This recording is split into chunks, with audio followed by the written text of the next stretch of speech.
before we get started, I'm going to ask you for a spoiler-free, completely unbiased opinion on the fourth Matrix movie that came out last week. I guess no, do spoilers. If you haven't seen it yet, I'm not sure you're going to. Let me put it that way. That was a brutal review right there. It's not a review. I mean, who is this movie for besides people like you and me who saw it? Oh, you're saying like if you haven't watched it in the past 2 weeks, then you're probably not going to watch it. Like if you weren't excited about it and getting ready and right, that's when I watched it, yeah. I mean, is there anyone out there? Is there a casual Matrix fan watcher at this point? Casual Matrix fan. Wow. That's a good question right there. That person's living in the simulation. Your brother's really into it, is he not? I don't. Yes, yeah, I think he is. He was just it? rewatching the second and third one the past week. I don't know. I don't think he has seen it yet. I've been meaning to talk to him about it, but I'm gonna go ahead and give my review. My spoiler-free review is same thing, a little bit worse. Chinese accent, a little bit worse. So is it? No, same thing. Second verse, Chinese accent, a little bit worse. I think that's the expression. Yeah. It's just the same thing. You got like with a lot of these shows that are reboots or fourth installments or a latter installment that's coming out, like Star Wars Episode 7 was Star Wars Episode 4 in different clothes or something like that. That's what I felt coming out of The Matrix. So Matrix Resurrections. With some spoilers, I will say I was disappointed. I thought that there was so much potential cooked into the first half that the second half didn't live up to. The first half could have been it was so good. The first half was so good. It was meta, it was deconstructionist, and it was really could have been building on the first three movies. I think that, if Neo had been an actual programmer in the real world, and the first three Matrix movies were all just video games that he had created, and then that world in itself was another simulation, so there were actually like three simulations the whole time. I think that could have been a really interesting concept that would have really messed with my head, which I think is an interesting thing for Matrix movies to do. You typically refer to The Matrix as a genre-defining film, and I think that's one of the reasons why it was successful in its genre-defining aspect, is that it really made the audience think. It really made the audience question, are we in a Matrix? We even talked about this in the last episode we did, that the Matrix was so perfidious in its extent and its reach and the way it messed with people's minds that people were driven to do some very, very terrible things because of it. And people were, very confused. And some people were like questioning whether or not we live in the Matrix. And I'm not sure if the Matrix predates simulation theory or if some version of simulation theory predates the Matrix, but that film really did mess with people. And I think that there was an opportunity for the fourth one to do the same thing, and it was completely missed because in the second half they just went and just redid everything they did in the first movie, and it was just okay, whatever. So was it and this is something I think about when I was rethinking as we were discussing this, is it a budget issue? No, I mean, clearly not, because the budget for the film was probably insane just based off of what I saw. Was the budget blown on the cast? Well, I don't think you needed a different cast. I think you needed to tell a different story. What they did in the first half is they laid the grounds for a story that the second half of the movie didn't live up to. And that's really my issue. It's not so much the cast was, relatively new, or there wasn't enough into the side of the CGI. I mean, they clearly spent tons of money on the fight scenes and a choreographer for the fights, and tons of money on the explosions and all the stuff that's in all of the Matrix movies. But I just don't think the story went anywhere notable. It didn't go anywhere at all, really. It was just like, things since the third movie have all been the same. Nothing's really changed except a few tiny things did change, and I'll leave that for you to go and watch the film and find out what those are. But other than that, like, the development wasn't enough to merit its own movie. Do you can it? Do you can a fifth one? If you're the fifth one, the decision will all come down to how much money Matrix 4 made. I don't think it's gonna. Did it come out in theaters? It did. It did come out. Yeah, it's come out in theaters since it was on HBO Max, and I'm not sure how much money it's made, but I wouldn't be surprised if it's a total flop in the theaters. It didn't get any hype coming up. I almost forgot about it until you mentioned it. I think the week or two before it came out. The only reason I knew about it was my insistent upkeep of it of myself. When does this come out? I think with Spider-Man and then Kingsman. Oh yeah, it was competing with Spider-Man. Like, and there's Kingsman. no way. Kingsman comes out this week or something. So if you were holding out for a movie to go see, and I don't know, the older I get, the more I get selective with movies I gotta go see. It's got to be a movie experience movie like Dune. I have to want to go see it for me. Maybe it's because I have kids. I don't know.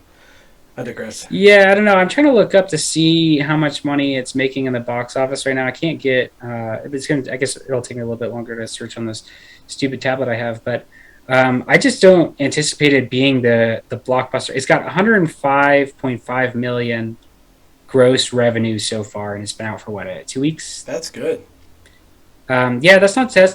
That's not I'm wondering how much record-breaking, it cost though, because Keanu Reeves is not cheap at this point in his career, and the amount of CGI that went into the film, I'm wondering what the budget was. But yeah, you typically have to break 190 million.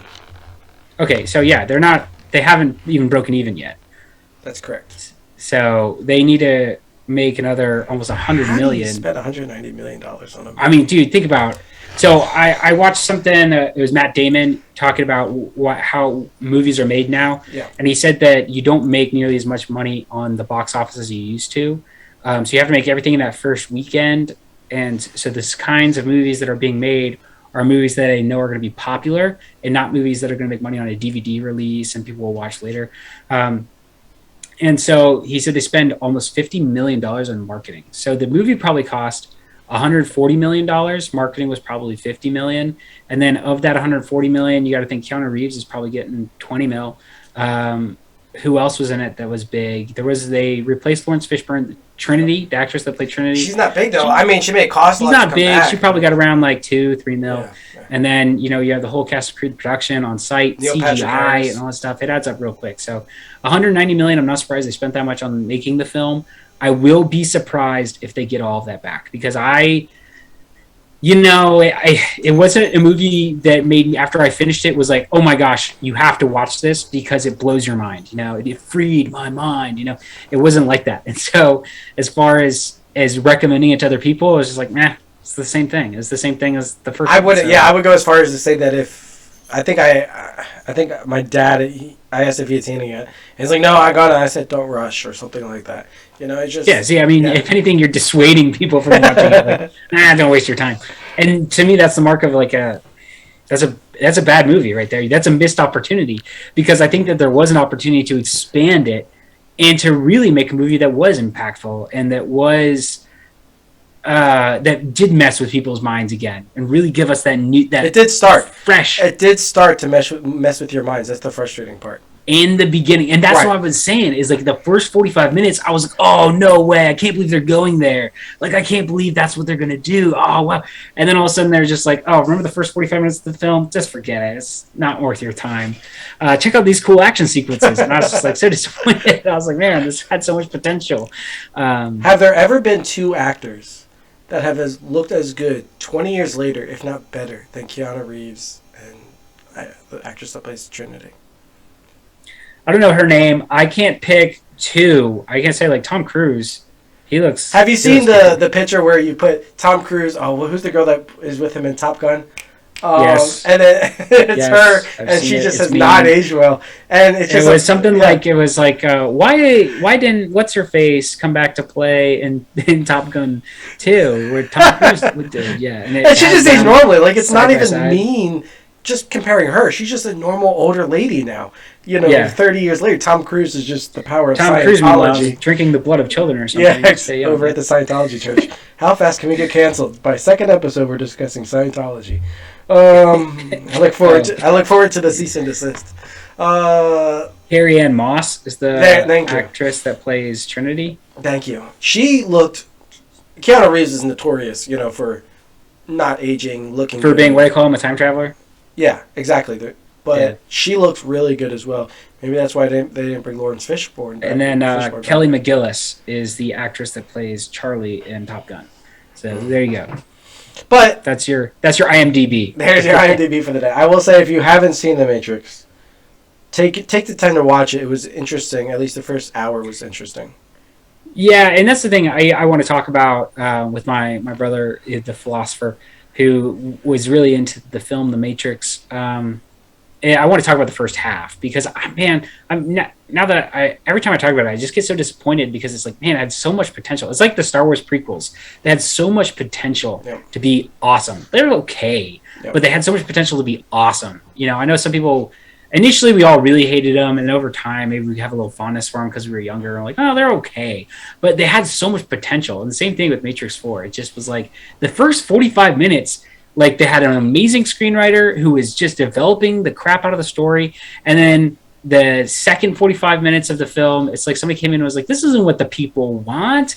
Give us good old classic Matrix, you know, like classic Rick and Morty stories, you know. We want to go back to classic Rick and Morty stories. And so they just went back to gun battles. It did feel like that point where they all like descended, spoiler alert, where they all like Neil Patrick Harris reveal, and then they all like descend on them. What do they call that? The swarm. Yeah. I all of a sudden got like flashbacks to like the third Matrix, where I wasn't as the only reason you tolerate the third Matrix was for the ending. You were there to see what happened. The last scene in the third Matrix is really kind of still cheesy, and it's all CGI, where Neo and Smith are fighting in the street, and it's raining, and there's all Smiths at the streets. But I get that very feel. It's cheesy, and it's 10, 15 years later. Why are we still doing this? I don't know. The biggest disappointment in watching The Matrix 4 was that there was never a scene in which Neo kind of sees the green letters. You know, he never kind of takes control of the simulation. And they kind of allude to another character doing that, but they never show it. And so I was really left dissatisfied. Like there was no longer a one, and that kind of bothered me in the sense that I was like, man, did this series get bought by Disney or something that are trying to like locify or something? You know, I don't know, because the whole philosophy of the Matrix kind of flows around a messianic character, Neo, who's the one, right? And he escapes reality. You needed this guy. Like everybody can escape the Matrix and get to reality, but only one person can take control of it. It was the one. And if that's no longer the case, then what was the point of this franchise? Like, what was it trying to say? What was the philosophy behind it? What was the methodology? What was the meaning behind the story? I think that all of that becomes lost in the fourth. The fourth one's about money, and it's about money at the end of the day. Yeah, I know. And they were kind of, weren't they? They kind of hint at that. In the conversation where, I guess, I don't know how many times you have to say spoiler in a conversation that we predicated with spoiler, but where he was, he's, as the video game developer, he's stuck in the Matrix, and he goes to his boss's room, and his boss is like, I know you didn't want to do it, but we're bringing you back to make a fourth The Matrix. You know, the studio wanted it, so we're going to do it. Like they're having some actual conversation. It's like his agent talking to Keanu Reeves right there. It's not Keanu Reeves talking to, or it's not Mr. Anderson talking to his boss. The guy who replaced him, I have to say that cast was an excellent choice. The guy that replaced Agent Smith? Yes. Yeah, I was wondering why they didn't bring him back. I don't think that guy had... Who's that guy that plays Elrond? Elrond? Yeah. That's how I know. Liv Tyler's husband? Or Agent father? Smith. Elrond, yeah. I don't know what he has going on that's more important than starring in The Matrix Resurrections, right? Because that was another thing I was disappointed at. I think that would be the number 2 thing, is that Agent Smith, his presence in the film was all done through flashbacks, and the new guy was supposed to be Agent Smith, and they did do a good job of recasting him, but it didn't have the same feel and continuity because they didn't have that same character. So I don't know. You liked the new Agent Smith though? I liked him. I think they had to bring in someone younger. I know he plays... Hugo Weaving is his name. Hugo Weaving plays... He's in the Marvel movies. He plays Captain America's nemesis. The Red Skull, right? The Red Skull. And he's in minor parts of the End Game and the other one.